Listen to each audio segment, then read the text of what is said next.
കടലിന്റെ നിയന്ത്രണം എന്ത് വില കൊടുത്തും കൈപ്പിടിയിൽ ഒതുക്കാനാണ് ഇന്ത്യ ശ്രമിക്കുന്നത്.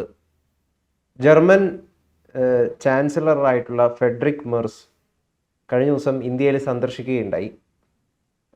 ഒരുപാട് കരാറുകളിലാണ് ഒപ്പുവെച്ചിരിക്കുന്നത്. ഏതാണ്ട് 19 വരുന്ന MOUs സൈൻ ചെയ്തിരിക്കുന്നു. അതിലേറ്റവും പ്രധാനപ്പെട്ടത് ഡിഫൻസ് മേഖലയിലാണ്, പ്രതിരോധ മേഖലയിലാണ്. നിരവധിയായിട്ടുള്ള സബ്മറൈൻസ്, അന്തർവാഹിനികളാണ് ഇന്ത്യ നിർമ്മിക്കാൻ വേണ്ടി പോകുന്നത്, ജർമ്മനിയുടെ കൂടി സഹകരണത്തോടെ. ഇത്തരത്തിൽ ഈ അന്തർവാഹിനികളിൽ കഴിഞ്ഞ കുറേ വർഷങ്ങളായിട്ട് ഇന്ത്യ ഭയങ്കരമായിട്ട് ഫോക്കസ് ചെയ്യുകയാണ്. എന്താണ് ഇതിന് പിന്നിലുള്ളൊരു കാരണം? ഇന്ത്യക്ക് ഇന്ത്യൻ മഹാസമുദ്രത്തിലുള്ള നിയന്ത്രണം നിലനിർത്തേണ്ടത് ഈ വരുന്ന വർഷങ്ങളിൽ അത്യന്താപേക്ഷിതമാണെന്നുള്ളൊരു തിരിച്ചറിവാണ് അന്തർവാഹിനികളുടെ എണ്ണം വർദ്ധിപ്പിക്കാൻ വളരെ വേഗത്തിൽ, വളരെ ആത്മാർത്ഥമായിട്ട് വലിയ മുതൽ മുടക്കിൽ ഇന്ത്യ ശ്രമിച്ചുകൊണ്ടിരിക്കുന്നത്. ഇപ്പോൾ ഈ കഴിഞ്ഞ ദിവസം ഇന്ത്യ സന്ദർശനം പൂർത്തിയാക്കി മടങ്ങിപ്പോകുന്നതിന് മുമ്പ് ജർമ്മൻ ചാൻസലർ ഫ്രെഡറിക് മെർസ് ഒപ്പുവെച്ച കരാർ പ്രകാരം ജർമ്മനിയുടെ സഹായത്തോടു കൂടി 6 പരമ്പരാഗത അന്തർവാഹിനികൾ, അതായത് അന്തർവാഹിനികൾ നമ്മൾ പറയുമല്ലോ, അതായത് ഒന്ന് ആണവ അന്തർവാഹിനികളാണ്, ആണവോർജം കൊണ്ട് പ്രവർത്തിക്കുന്നത്. അത് വേറൊരു തലത്തിലുള്ളതാണ്. ഇത് പരമ്പരാഗത അന്തർവാഹിനികൾ എന്ന് പറഞ്ഞാൽ ഡീസൽ ഇലക്ട്രിക് അന്തർവാഹിനികൾ, ഇലക്ട്രിക് ബാറ്ററി അത് ഉപയോഗിക്കുന്നുണ്ട്, ഡീസലും ഉപയോഗിക്കുന്നുണ്ട്. അങ്ങനെയുള്ള 6 അന്തർവാഹിനികൾ $8 ബില്യൺ ചെലവിൽ, അതായത് ഏതാണ്ട് 72,000 കോടി രൂപയുടെ ഒരു കരാറാണിത്, ജർമ്മനിയുമായിട്ട് ഒപ്പുവെച്ചു. ജർമ്മനിയിലെ ലോകത്തിലെ തന്നെ പരമ്പരാഗത അന്തർവാഹിനി നിർമ്മിക്കുന്നതിൽ ഏറ്റവും വിദഗ്ധരായിട്ടുള്ള തൈസൺ ക്രൂപ്പ് മറൈൻ ലിമിറ്റഡ് TSML, അവരാണ് Thyssen ക്രൂപ്പ് marine systems limited TSMS, അവരാണ് നമുക്ക് ഇതിൽ നമ്മളുമായിട്ട് പങ്കാളികളാകുന്നത്. ഈ അന്തർവാഹിനികൾ നിർമ്മിക്കുന്നത് ഇന്ത്യയിലെ മസഗോൺ ഡോക്കിലാണ്. ആദ്യം ഇതിൻ്റെ 40% അന്തർവാഹിനിയുടെ ഭാഗങ്ങൾ ഇന്ത്യയിൽ നിന്ന് തന്നെ വാങ്ങിക്കും, നമ്മുടെ ആത്മനിർഭർ ഭാരത് പദ്ധതി പ്രകാരം. പിന്നീട് അത് ഏതാണ്ട് 60% അന്തർവാഹിനികളുടെ ഭാഗങ്ങൾ ഇന്ത്യയിൽ നിന്ന് തന്നെ ആയിരിക്കും സോഴ്സ് ചെയ്യുക. വലിയൊരു കരാറാണ് ഇത്.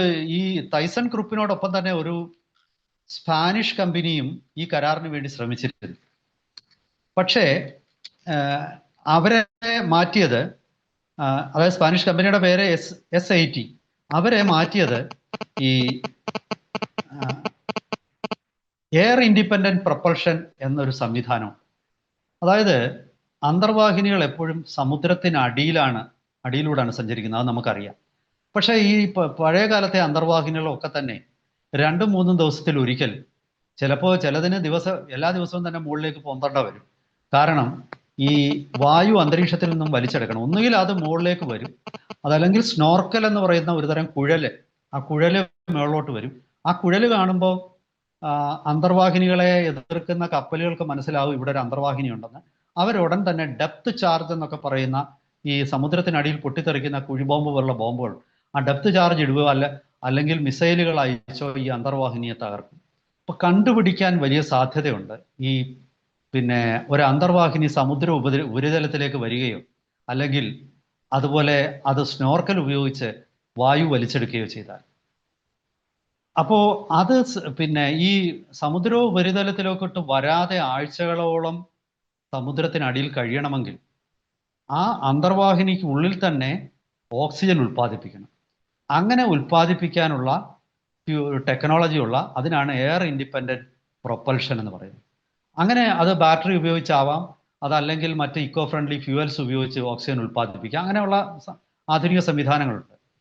അങ്ങനെയുള്ള സംവിധാനമുള്ള ഒരു അന്തർവാഹിനിയാണ് നമ്മളിപ്പോൾ നിർമ്മിക്കാൻ പോകുന്നത്, ഈ 6 അന്തർവാഹിനികൾ. ഈ 6 ഇവിടെയാണ് നമ്മൾ തൈസൺ ഗ്രൂപ്പിനെ, സ്പാനിഷ് കമ്പനിയെ മാറ്റിയിട്ട് തൈസൺ ഗ്രൂപ്പിനെ നമ്മൾ തിരഞ്ഞെടുക്കാനുള്ള കാരണം ഈ തൈസൺ ഗ്രൂപ്പിന്, ഈ കുറുപ്പ് എന്ന് പറയുമ്പോഴത്തേക്ക് കുറുപ്പെന്നായി പോകുന്നതാണ് എൻ്റെ കേൾക്കുന്ന മലയാളികളൊക്കെ. തൈസൺ കുറുപ്പെന്ന് പറയുന്ന പോലെ കേൾക്കുക എന്നാണ് ഞാൻ പേടിക്കുന്നത്. ക്രിപ്പ് എന്നാണ്, റു ഇല്ല, ക്രിപ്പ്. അപ്പം തൈസൺ ഗ്രൂപ്പിന് പരമ്പരാഗതമായിട്ട് ഈ AIP, air independent propulsion technology വിജയകരമായിട്ട് നാളുകളായിട്ട് അവർ ചെയ്യുന്നുണ്ട്. പക്ഷേ സ്പാനിഷ് കമ്പനി ഈ അടുത്ത കാലത്താണ് ആ ടെക്നോളജി ഉണ്ടാക്കിയത്. ഇത് സാന്ദർഭികമായിട്ട് ഞാനൊന്ന് പറയട്ടെ, നമ്മുടെ DRDO തദ്ദേശീയമായിട്ട് ഇന്ത്യയും വികസിപ്പിച്ചിട്ടുണ്ട് ഈ എയർ ഇൻഡിപെൻഡന്റ് പ്രൊപ്പൽഷൻ സിസ്റ്റം. അത് ഇപ്പോൾ നമ്മുടെ അതില്ലാത്ത അന്തർവാഹിനികൾ റിട്രോ ഫിറ്റിംഗ് എന്ന് പറയുന്ന രീതിയിൽ അത് വീണ്ടും ഫിറ്റ് ചെയ്യുന്നുണ്ട്. അതങ്ങനെ ഇരിക്കട്ടെ. അപ്പോൾ ഈ 6 അന്തർവാഹിനികൾ വരുമ്പോഴേ ഇതിൻ്റെ ഒരു പ്രത്യേകത, ഇത് ഞാൻ ആദ്യം പറഞ്ഞ പോലെ സാധാരണഗതിയിൽ ആണവ ശക്തി കൊണ്ട് പ്രവർത്തിക്കുന്ന അന്തർവാഹിനികൾക്കാണ് ഏറ്റവും കാലം സമുദ്രത്തിന്, അത് മാസങ്ങളോളം കിടക്കും. അതിന് അന്തരീക്ഷത്തിലോട്ട് വന്ന് ഓക്സിജൻ എടുക്കേണ്ട കാര്യമൊന്നുമില്ല. അപ്പം അത്തരം അന്തർവാഹിനികൾ കഴിഞ്ഞാൽ പിന്നെ ഏറ്റവും ഇഫക്റ്റീവാണ് ഈ AIP സംവിധാനമുള്ള 5th ജനറേഷൻ ടെക്നോളജിയുള്ള ഇപ്പോൾ നമ്മൾ പണിഞ്ഞിറക്കാൻ പോകുന്ന തൈസൺ ക്രിപ്പിൻ്റെ സഹായത്തോടുകൂടി പണിഞ്ഞിറക്കാൻ പോകുന്ന ഈ 6 അന്തർവാഹിനികൾ. ചെറിയ തുകയല്ല അതിൻ്റേത്. ഞാൻ പറഞ്ഞല്ലോ 72,000 കോടി രൂപയിലധികം ചെലവ് വരുന്ന ഒരു പ്രോജക്റ്റാണിത്. ഇപ്പം ഇന്ത്യയുടെ ഇതെന്തുകൊണ്ടാണ്, ഇപ്പം ഗൗതം ആദ്യം എന്നോട് ചോദിച്ചത് എന്തുകൊണ്ടാണ് ഇന്ത്യ ഈ അന്തർവാഹിനികളുടെ കാര്യത്തിൽ ഇത്ര ഒരു വെപ്രാളം കാണിക്കുന്നത്? അതിന് കാരണമുണ്ട്. അതായത് പാകിസ്ഥാനേക്കാൾ അന്തർവാഹിനികളുടെ എണ്ണം നമുക്ക് വളരെ കൂടുതലാണ്. പക്ഷെ ചൈന 55ഓളം അന്തർവാഹിനികളുള്ള ഒരു രാജ്യമാണ്. 50-ലധികമുണ്ട്. ഇന്ത്യക്കാകട്ടെ, ഇന്ത്യയുടെ ഇപ്പോഴും ഓപ്പറേഷനിലായിരിക്കുന്ന, അതായത് നമ്മുടെ ഈ ആണവശക്തി കൊണ്ട് പ്രവർത്തിക്കുന്ന, അണുശക്തി കൊണ്ട് പ്രവർത്തിക്കുന്ന അന്തർവാഹിനികൾ ഉൾപ്പെടെ നമുക്ക് 20ഓളം എണ്ണമേ ഉള്ളൂ. ഈ നമ്മുടെ കൈവശം ഇരിക്കുന്ന ചിലതൊക്കെ പഴയതാണ്, അതൊക്കെ ഭാവിയിൽ ഉപേക്ഷിക്കേണ്ടത്. അപ്പോൾ സ്വാഭാവികമായിട്ടും ചൈനയുമായിട്ടൊന്ന് മാച്ച് ചെയ്യണമെങ്കിൽ ഒരു 35 അന്തർവാഹിനികളുടെ ആയിട്ട് നമ്മുടെ എണ്ണം കൂട്ടണം. നമുക്ക് ചൈനയുടെ അത്രയും ആവശ്യമില്ല. പക്ഷെ ചൈനയുടെ 55ൻ്റെ സ്ഥാനത്ത് 20 പറ്റില്ല. നമുക്കൊരു 35-37 അന്തർവാഹിനികൾ വേണം. അത് ഉണ്ടെങ്കിൽ ഇന്ത്യക്കെതിരെ ഭാവിയിൽ ഏതെങ്കിലും രാജ്യം ഉപരോധം പ്രഖ്യാപിക്കുകയാണെങ്കിൽ, കടലിലൂടെ ഉപരോധം പ്രഖ്യാപിക്കുക, ഇപ്പോൾ ഉദാഹരണത്തിന് ഇപ്പോൾ അമേരിക്ക ഈ വെനിസ്വേലയ്ക്കൊക്കെ എതിരെ പ്രഖ്യാപിക്കുന്ന ഉപരോധം കണ്ടു. വെനിസ്വേലയൊക്കെ അന്തം വിട്ട് നിൽക്കുക, എന്ത് ചെയ്യാനാ? അവിടെയാണ് അന്തർവാഹിനികളുടെ പ്രസക്തി. സമുദ്രത്തിനടിയിൽ ഒളിഞ്ഞു കിടക്കുന്ന അന്തർവാഹിനികളുള്ള ഒരു രാജ്യത്തിനെതിരെ ഉപരോധം ഏർപ്പെടുത്താനും നമ്മുടെ മാരിടൈം ബോർഡറിന് അടുത്തുകൊണ്ട് അമേരിക്കയുടെ ഒരു വിമാനവാഹിനി കപ്പല് നങ്കൂരം ഇടാനും ഒക്കെ അമേരിക്ക മടിക്കും. കാരണം ഇന്ത്യയുടെ കയ്യിൽ നിരവധി അന്തർവാഹിനികൾ, എവിടുന്നാണൊരു ടോർപിഡോ വരുന്നതെന്ന് പറയാൻ പറ്റില്ല. അപ്പൊ സ്വാഭാവികമായിട്ടും ഈ നമ്മുടെ സാമ്പത്തിക സ്വാതന്ത്ര്യം ഉറപ്പാക്കാനും ഇന്ത്യൻ മഹാസമുദ്രത്തിൽ നമുക്കുള്ള സൈനിക മേൽക്കോയ്മ ഊട്ടി ഉറപ്പിക്കാനും, അതായത് നമുക്കിപ്പം ലക്ഷദ്വീപും ആൻഡമാൻ നിക്കോബർ എന്ന് പറയുന്ന 2 ദ്വീപ് നമുക്ക് പ്രധാനമായിട്ടുണ്ട്. പക്ഷെ അത് കൂടാതെ നമുക്ക് അവിടെ തന്നെ നങ്കൂരം ഇടാൻ, നമുക്ക് അതിനൊരു ഗുണമുള്ളതെന്ന് വെച്ചാൽ നമുക്ക് ഈ ലക്ഷദ്വീപിലും ആൻഡമാൻ നിക്കോബറിലും ഒക്കെ അന്തർവാഹിനികൾക്ക് താവളങ്ങൾ ഉണ്ടാക്കുകയും അത് അവിടെ വേണ്ടി വന്നാൽ റിസർവായിട്ട് ചിലത് അവിടെ സൂക്ഷിക്കുകയൊക്കെ ചെയ്യാം. അപ്പം അങ്ങനെ ഒരുപാട് സാധ്യതകളുണ്ട്. ആ സാധ്യതകൾ ഇന്ത്യ പ്രയോജനപ്പെടുത്തും. അതിന് തീർച്ചയായിട്ടും മോഡി സർക്കാർ അഭിനന്ദനം അർഹിക്കുന്നു എന്ന് തന്നെയാണ് ഞാൻ വിലയിരുത്തുന്നത്. കാരണം ഇതിനു മുമ്പുള്ള സർക്കാരുകൾ ശ്രദ്ധിക്കാതിരുന്ന കാര്യം മോഡി സർക്കാർ അത് വളരെ വേഗത്തിൽ അന്തർവാഹിനികളുടെ കാര്യത്തിൽ നീക്കം നടത്തുന്നുണ്ട്. ഈ S6 ഇപ്പോൾ നമ്മുടെ ഇന്ത്യയുടെ ഇപ്പോൾ നമ്മുടെ കൈവശമുള്ള അന്തർവാഹിനികളുടെ എണ്ണം നമുക്ക് അതൊന്ന് പരിശോധിക്കാം. പെട്ടെന്ന് നമുക്കത് പരിശോധിച്ചെല്ലാം നമ്മുടെ ചർച്ച വൈൻഡപ്പ് ചെയ്യും. 16 അന്തർവാഹിനികളാണ് പരമ്പരാഗത രീതിയിലുള്ളത് ഇന്ത്യയിലുള്ളത്. അതിലെ 6 കാൽവരി ക്ലാസ്, സ്കോർപിയൻ ക്ലാസ് എന്ന് പറയുന്ന ഒരു പരമ്പരാഗത അന്തർവാഹിനികളാണ്. അത് ഫ്രഞ്ച് സഹായത്തോടു കൂടി നമ്മൾ നിർമ്മിച്ചതാണ്. 4 ജർമ്മൻ സഹായത്തോടു കൂടി നിർമ്മിച്ച ശിശുമർ എന്ന് പറയുന്ന അന്തർവാഹിനികളുണ്ട്. പിന്നെ 6 സിന്ധുഘോഷ്, റഷ്യയുടെ കിലോ ക്ലാസ് എന്ന് പറയുന്ന ആ കാറ്റഗറിയിൽ പെടുന്നതാണ്. അങ്ങനെ